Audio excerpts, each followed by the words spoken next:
know, that Second Life is so large at this point that So you don't even know. we're often not involved in the creation of avatars, such as Chairman Markey's avatar. So I'm actually not sure. I don't, to my knowledge, though, I don't think that the current presidential race has sort of begun in earnest in Second. No, okay.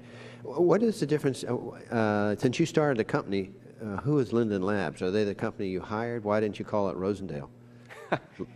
You know, the name Linden Lab, which Second Life users often ask about, comes from the name of the small alley in San Francisco where we had our first office. Oh, I see. Okay. I took a fondness to that street name, and so Okay. we named the company that. Okay.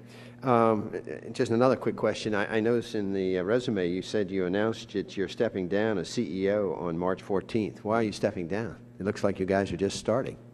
You know, we are about a 250-person company. We believe that the sort of demands of growing this complex piece of software are going to cause us to, as well as our just general user growth and revenue growth, are going to make this a much larger company.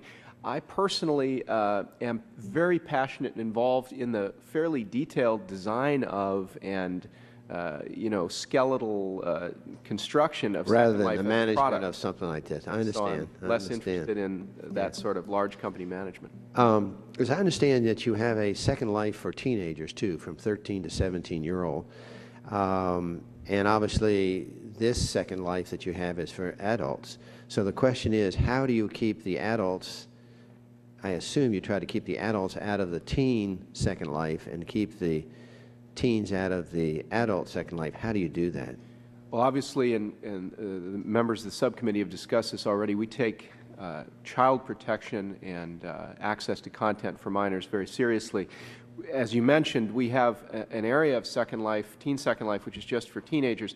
Because that area is just for teenagers, and because the environment is social with lots of people generally in contact with each other and communicating at the same time, you can, and we are actually following a best practice that has been pioneered by a number of other companies here, you can encourage the teenagers to actively identify and warn us, the company, about anyone whose language or behavior suggests that they are not teenagers. And in fact, this method, as a best practice, due to the different ways in which teenagers nominally communicate on the Internet. I think the problem would be is once the person's in there, he or she could camouflage himself.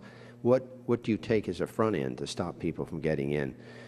Assuming that they give the money, they're ready to go, but let's say they're 55. I mean, how do you check?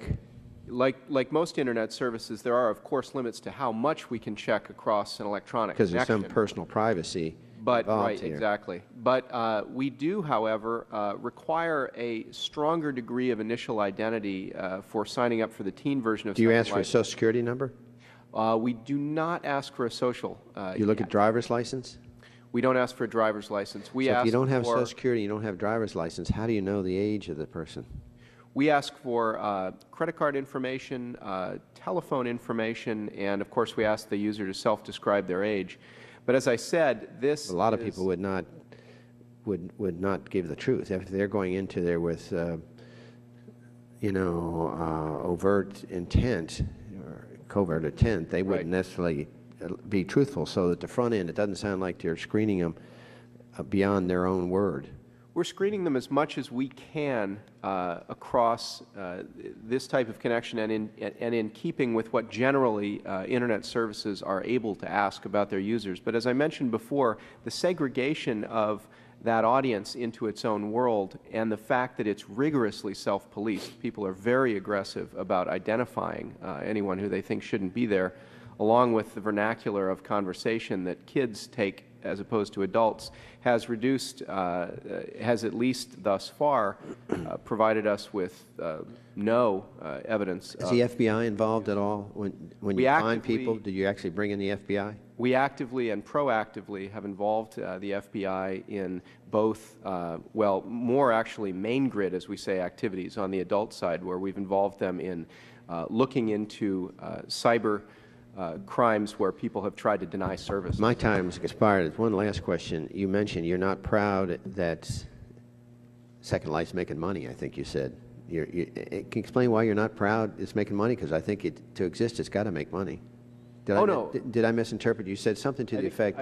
I was actually saying that as an entrepreneur myself, a lifelong entrepreneur, I'm very proud that users in Second Life making money. have been so, as Dr. Johnson was saying, have been so successful actually making money for themselves in the world. So there are 50,000 or so people, individuals, who appear to be making a sort of profit net of fees in Second Life. Great. Gentlemen's Okay, time thank has you. expired.